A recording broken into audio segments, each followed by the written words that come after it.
Hey guys, thanks for tuning in. For those of you who have been keeping up to date on this whole Trump, Ukraine, Biden, and his son, the story that's being extensively talked about in the especially the liberal media, I finally did my homework and I gathered a few clips to show you the true narrative behind what's going on, and at the same time to give a few of my thoughts on all of this.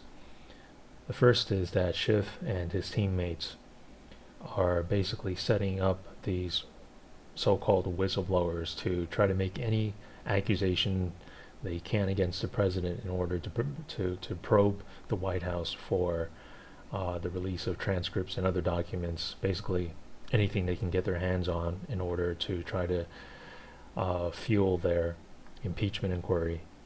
It's been revealed that this whistleblower was a former employee under Vice President Biden, and that Schiff had indeed been communicating with him prior to the start of the impeachment inquiry. And this shows that his previous statement about not having any communication with him to be a blatant lie.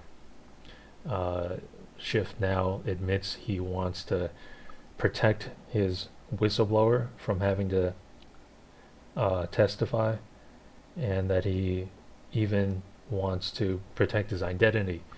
Obviously, if this person is placed under oath and under the penalty of perjury, then that eventually puts Schiff and his team at jeopardy for manipulating all of this to begin with. And it's this extreme hypocrisy that I find disgusting in all of this. I mean, would they deem it to be an impeachable offense if it were revealed that President Trump and his son had conducted the same dealings using their public office for personal gain? Would they consider Trump to be disqualified from running for public office if he were in Biden's shoes? You know, someone who was shown to have abused their office for personal profit. I mean, in order for their accusation against Trump that he simply wants Ukraine to investigate Biden in order to eliminate him as a presidential opponent in the next race, they would need to demonstrate that Biden will definitely be the Democratic presidential candidate, or that at least he is currently the leading candidate, and the last I checked that was Elizabeth Warren.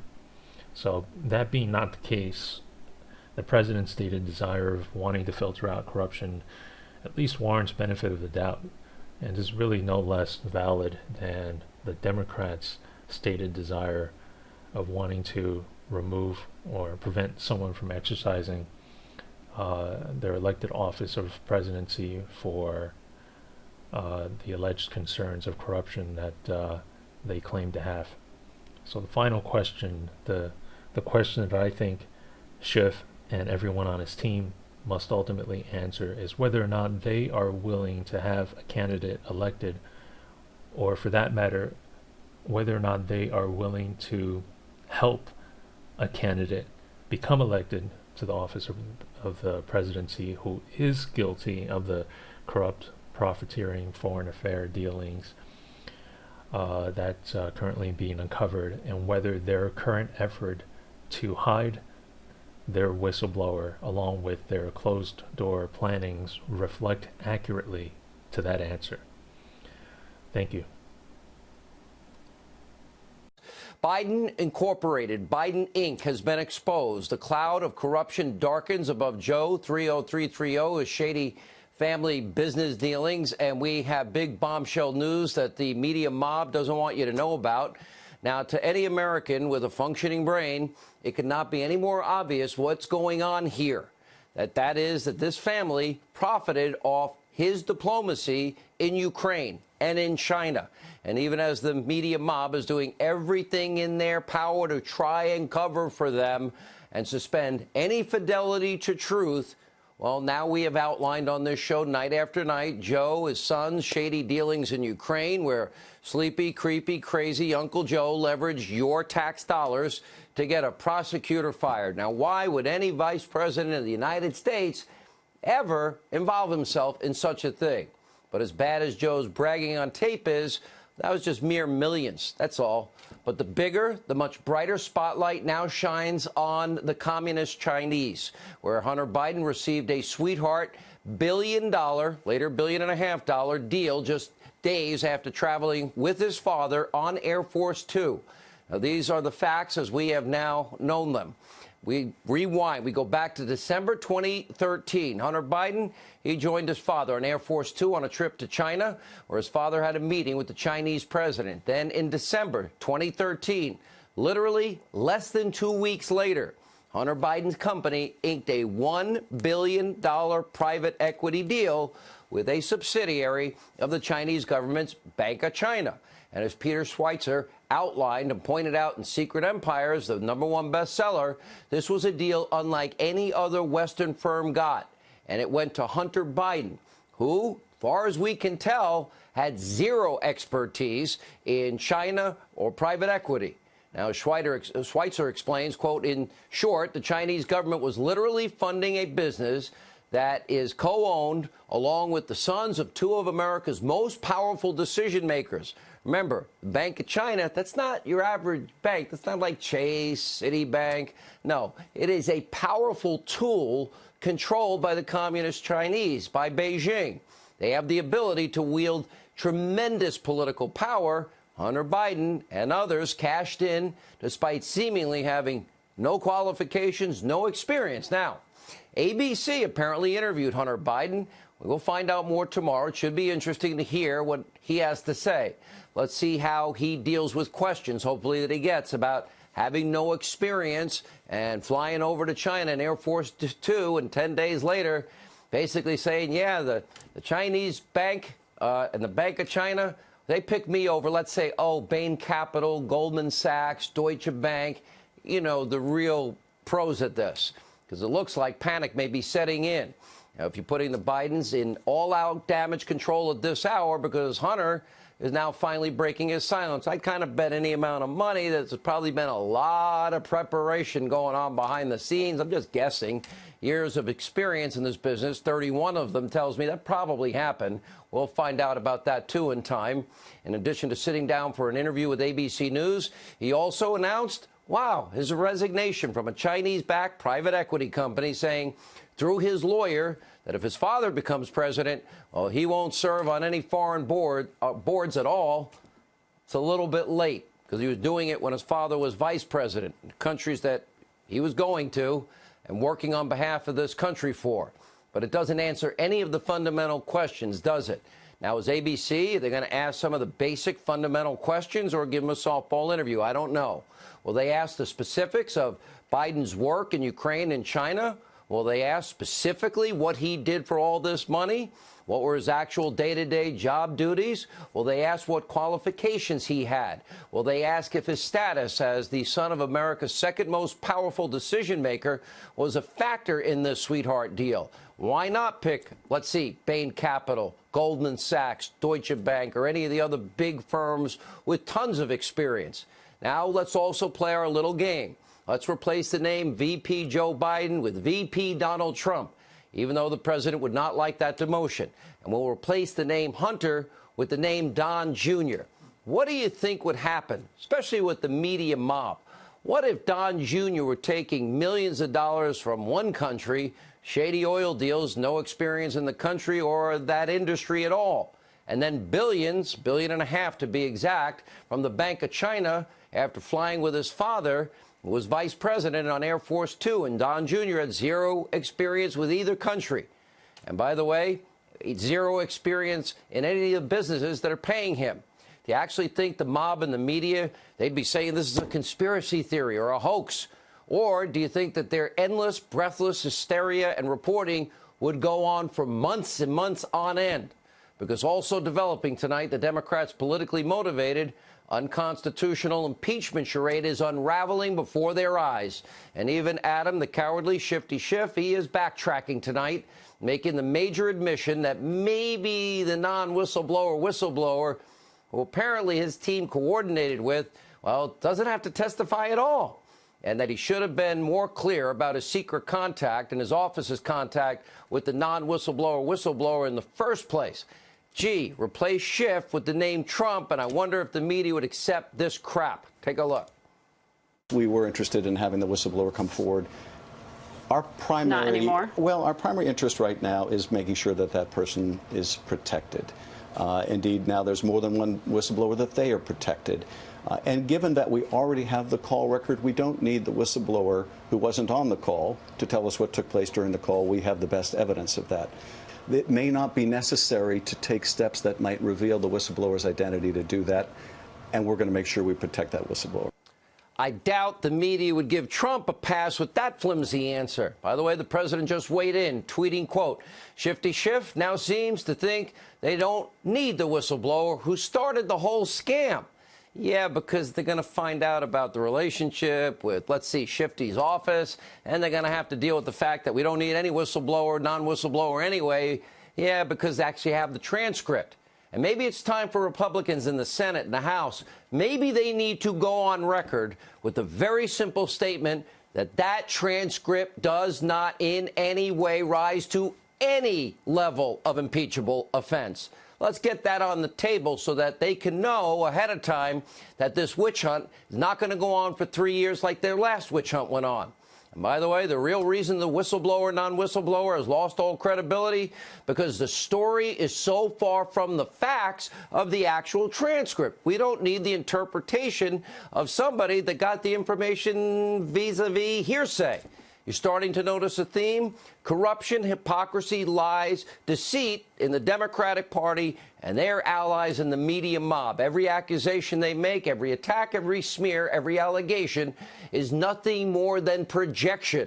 Remember, Schiff said, we've not spoken directly to the whistleblower, when in fact his office did in fact have direct contact with the individual before he ever filed a complaint.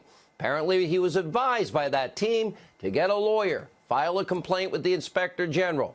In other words, that would be an organized political hit job from the get-go. And according to the Washington Examiner tonight, we're now learning the fake whistleblower has, quote, professional ties to Joe Biden. Shocker. And it's Democrats. They're the ones guilty of real collusion, corruption with Ukraine. They're the ones guilty of conspiracy, just like Schiff is the only one that I know on tape thinking he's speaking to a Russian, digging up dirt on Donald Trump, and, of course, compromising materials and naked Trump and all that. And Vladimir, of course, Vladimir knows. The other ones, and it's them, too, leveraging U.S. tax dollars in a quid pro quo, an obvious shakedown with our money to fire, let's see, a prosecutor in Ukraine, and literally working in Ukraine, according to Politico, January 11, 2017, he had the Ukrainians, they worked on Hillary's behalf for that election, and they screwed up. They picked the wrong horse. They're the ones that weaponized intelligence to spy on the Trump campaign. They're the ones that used Russian lies to influence the 2016 election and then to spy on a candidate and a transition team and then later a president. And by the way, a new report finds Joe Biden and other Obama-era officials ran a multi-million-dollar racketeering scheme in Ukraine for personal gain. One America's Christian Rose examines the claims. Influencing Ukrainian authorities and manipulating the issue of providing financial aid, Joe Biden actively assisted closing criminal cases. Rudy Giuliani sounds the alarm over a new report suggesting Joe Biden may have been paid up to $1 million in proceeds of high-profile corruption in Ukraine. In a Wednesday interview, the president's attorney cited a report by Ukrainian MP Andrei Derkach documenting money transfers from Ukrainian energy company Burisma to the firm Rosemont Seneca, which represented Biden's interests in that country. Derkach claims Biden was paid $900,000 to pressure the Ukrainian government not to investigate the business of Burisma. Joe Biden was irritated by the 6 criminal cases involving Burisma, his 5th in 2 years. I would like to emphasize Biden's 5th visit to Kiev in December 2015 had one purpose: to get Prosecutor General Viktor Shokin fired because of his probes into Burisma. Giuliani says Hunter Biden, who was a board member of Burisma between 2014 and 2019, had close ties to Burisma CEO Mykola Zlochevsky. Zlochevsky is known for bribing top officials of the pro-Russian Yanukovych administration of Ukraine to expand his business in the country. After the 2014 revolution, Zlochevsky found new protection for his corrupt dealings, the US Embassy and Vice President Biden. Let me tell you who Mykola Zlochevsky is. He's a major oligarch. He stole $5 billion from his people. This guy's one of the major criminals in the Ukraine, and he's now walking around free because Joe Biden got the case dismissed. Derkach claims, and Giuliani confirms, that Joe Biden repeatedly pressured the National Anti-Corruption Bureau of Ukraine, or NABU, to protect Zlochevsky, who paid Hunter Biden for this protection. He says this racketeering scheme enriched the Bidens and potentially other Obama-era officials. For example, Ukrainian President Vladimir Zelensky identified former U.S. Ambassador Marie Yovanovitch as, quote, a bad ambassador in the July phone call with President Trump. Indeed, we're ready to investigate the Burisma case. I've told you about this before. It will be a joint investigative team, a joint team of American and Ukrainian general prosecutors. Derkach also claims Hunter Biden received an additional $16.5 million in proceeds of corruption from Burisma. The MP says in 2014 the NABU opened several probes, including one into Zlochevsky's forced acquisitions of assets and the transfers of money to the Bidens. All these investigations then ground to a halt and were later closed, which Derkach claims happened upon request by the US Embassy. Recently, our Prosecutor General, Rabos Shapka, said he's auditing all criminal cases into Burisma, alleged U.S. election meddling, and other cases of transnational corruption. I am transferring my findings to the prosecutor's office for review.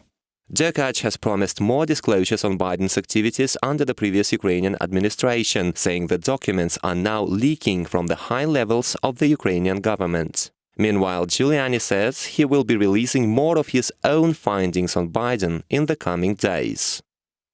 Republicans have had enough with the closed-door hearings, and they are calling Schiff out. Watch. They leak out selectively the things that they want for their narrative. Our position is that the American public should know about all of the facts. The tragedy here and the crime here is that the American people don't get to see what's going on. Joining me now is Texas Republican and House Judiciary Committee member Congressman Louis Gohmert. Congressman, good to see you. I understand that one of your colleagues, Matt Gaetz, Republican, was actually kicked out of a committee hearing by Adam Schiff today. Tell us what happened. Well, he was doing as I would expect any of us would be allowed to do, and that is sit in on the hearings. He wasn't demanding to ask questions, and they threw him out, and they said, no, we expect this to be secret, just these other committees. And you mentioned earlier, David, actually you go back to 1813 when the Judiciary Committee was formed. Every impeachment has gone through the Judiciary Committee. There was one, well, Andrew Johnson went through Judiciary and then went through Reconstruction Committee. And I know you're aware there's no more Reconstruction Committee.